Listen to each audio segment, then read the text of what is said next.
Véronica Vanderhaal est une lycéenne de 14 ans qui a une nature rebelle. Elle n'écoute jamais ses professeurs ou ses parents, se dispute souvent avec ses amis et obtient les notes les plus basses de la classe.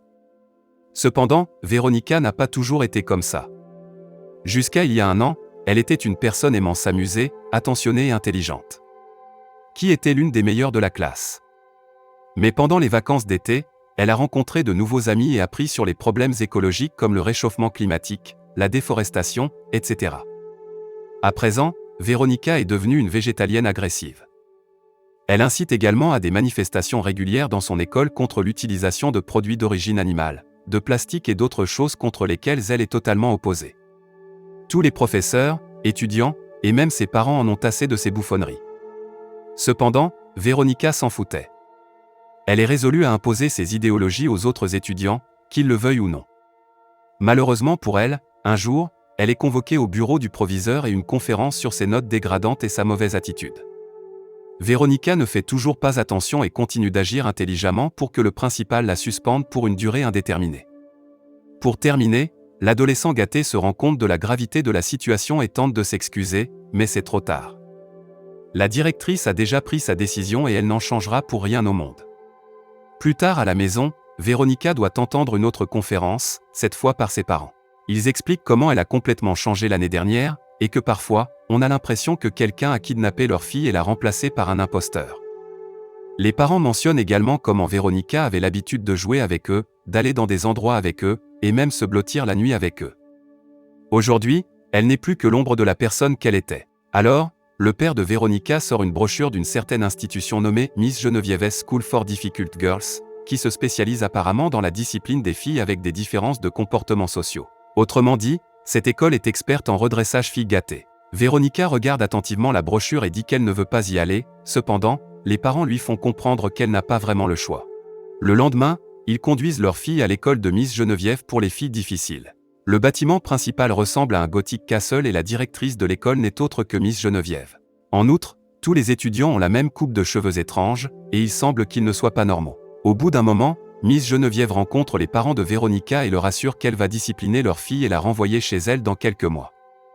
Elle révèle également qu'elle a redressé plus de 1000 filles pendant son mandat ici. Peu importe qu'ils soient rebelles ou arrogants, Miss Geneviève trouve toujours un moyen de les aider. Pendant ce temps, la mère de Véronica soulève enfin la question de savoir pourquoi toutes les filles de l'école ont la même coupe de cheveux. Avec un regard menaçant, Miss Geneviève répond que la coupe de cheveux n'est qu'un prolongement de leur uniforme, ce qui signifie simplicité, l'obéissance et l'honnêteté. Selon elle, le jeune esprit est une éponge, et les filles viennent ici tremper de mauvaises habitudes. Tout ce qu'elle a à faire est de leur donner une petite pression. Juste à ce moment, une fille nommée Heather Corbett arrive et Mademoiselle Geneviève la présente comme la fille de Véronica. Colocataire. Heather charme rapidement M et Madame Vanderhaal en les saluant poliment, mais bientôt, elle murmure quelque chose à l'oreille de Miss Geneviève. Il s'avère qu'elle a dénoncé Véronica pour avoir mâché un chewing-gum, ce qui est strictement interdit à l'intérieur de l'école locale. Mademoiselle Geneviève souligne la règle et dit à Véronica de retirer le chewing-gum, cependant, cette dernière montre sa nature rebelle en la collant sur un poteau à proximité. Au bout d'un moment, les parents de Véronica partent et Heather l'escorte jusqu'à leur chambre. C'est un sombre et chambre sombre qui se compose de seulement 2 lits, une table et un réveil. Comme Véronica est déballage, Heather propose poliment de l'aider, mais elle est refusée. Véronica la châtie alors pour la dénoncer plus tôt. Elle demande également à Heather de couper l'acte car leur directeur effrayant n'est pas plus ici. Cependant, à sa grande surprise, Heather mentionne qu'elle ne fait que suivre les règles, et qu'elle continuera à le faire jusqu'à ce qu'il soit à l'intérieur des locaux de l'école. Bizarrée par son comportement, Véronica se détend en écoutant quelques musiques sur son haut-parleur MP3, mais même cette fois, Heather intervient. Elle éteint rapidement le haut-parleur et avertit Véronica que la musique n'est pas autorisée ici. Avant de partir, elle dit aussi que Monsieur Welch va bientôt lui faire une nouvelle coupe de cheveux. Le lendemain matin, Véronica est réveillée à 5 heures précises par une combinaison du réveil et Heather. Encore endormie, elle enfile son uniforme scolaire et se dirige vers la cantine, où toutes les filles prennent leur petit déjeuner et bavardent. L'étrange le fait est qu'aucune d'entre elles ne crie et ne rit comme le feraient des filles normales de leur âge. Faire normalement. Ils semblent également ternes et léthargiques, comme s'ils étaient des robots. Entre-temps, Véronica va au comptoir pour de la nourriture mais apprend qu'ils ne servent que des saucisses et lard. Cela signifie qu'elle devra désormais changer son mode de vie végétalien. La scène passe ensuite à la classe où un professeur d'histoire de sexe masculin, David, explique différents événements du passé où les enfants ont désobéi à leurs parents et ont été punis. Il s'avère que dans cette école, même toutes les classes sont conçues pour laver le cerveau des élèves pour qu'ils soient obéissants et polis.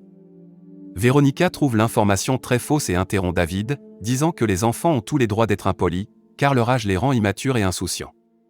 En entendant cela, toute la classe est choquée, car c'est la première fois que quelqu'un contredit leur enseignant.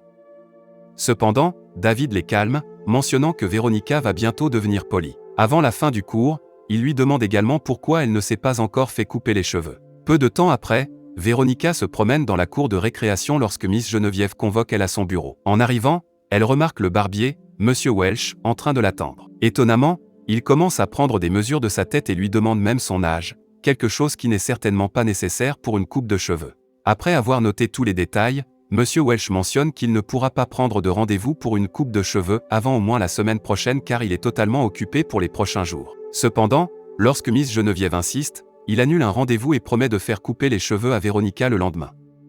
À ceci point, Véronica a commencé à se rendre compte que quelque chose ne va vraiment pas avec cette école.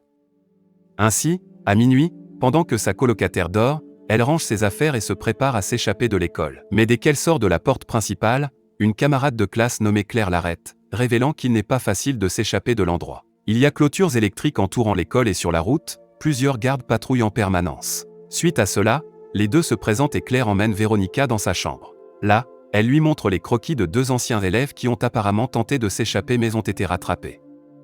Ils avaient calculé tous les mouvements des gardes mais malgré cela, ils étaient quand même rattrapés. Après la révélation, Claire dit à Véronica qu'il ne lui reste plus beaucoup de temps, car sa coupe de cheveux est prévue le lendemain. Elle prétend que la coupe de cheveux est ce qui rend les étudiants ennuyeux robots. Véronica est visiblement confuse par tout cela, alors Claire décide de lui montrer quelque chose. Elle la conduit à travers un tunnel secret, et bientôt, ils atteignent une pièce où Miss Geneviève, Monsieur Welch et un autre étudiant sont présents.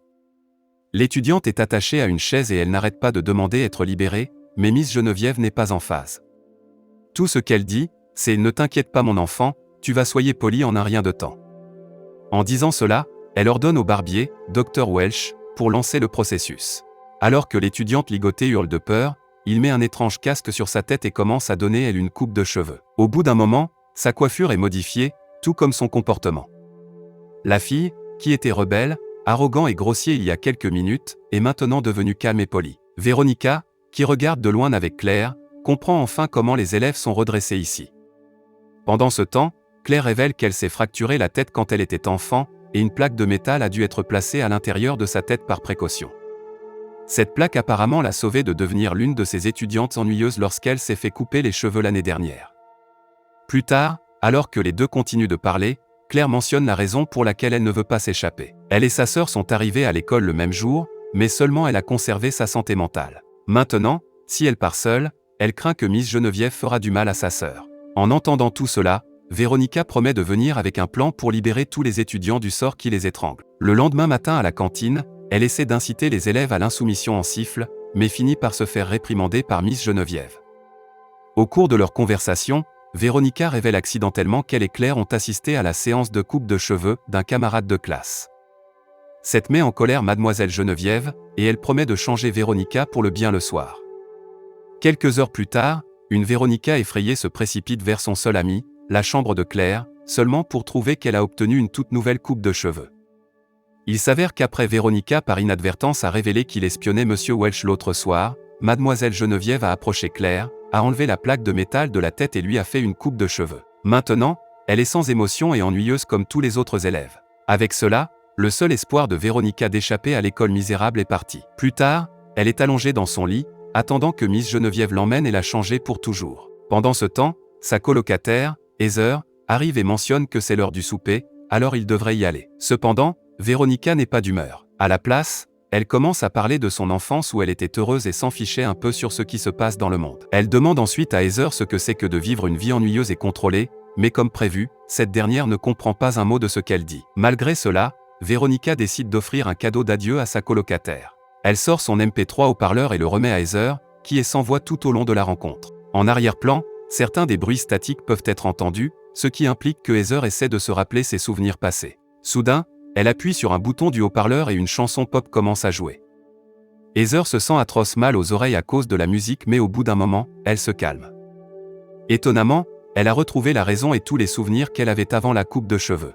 En réalité, Elle ne se souvient même pas comment elle s'est retrouvée dans cette école. Cela rend Véronica très heureuse, car elle a enfin trouvé un antidote pour soigner les étudiants malades. Au bout d'un moment, elle se rend au bureau de Miss Geneviève et mentionne qu'elle est prête pour la coupe de cheveux. Les deux se dirigent ensuite vers le salon de coiffure de Monsieur Welch, mais en cours de route, Véronica change d'attitude et commence à insulter Miss Geneviève. En même temps, elle lui fait signe colocataire pour initier leur plan. Heather, qui est en fait dans le bureau de Miss Geneviève, fait ressortir le haut-parleur MP3 et le place juste à côté d'un microphone. Puis, elle allume le haut-parleur, et la même chanson pop d'avant commence à exploser à partir de tous les appareils d'annonce dans l'école. Au début, tous les élèves sont profondément touchés par la musique, mais bientôt, ils se transforment en leur vrai moi. Claire, qui est à la cantine, se réconcilie enfin avec sa sœur au bout d'un an.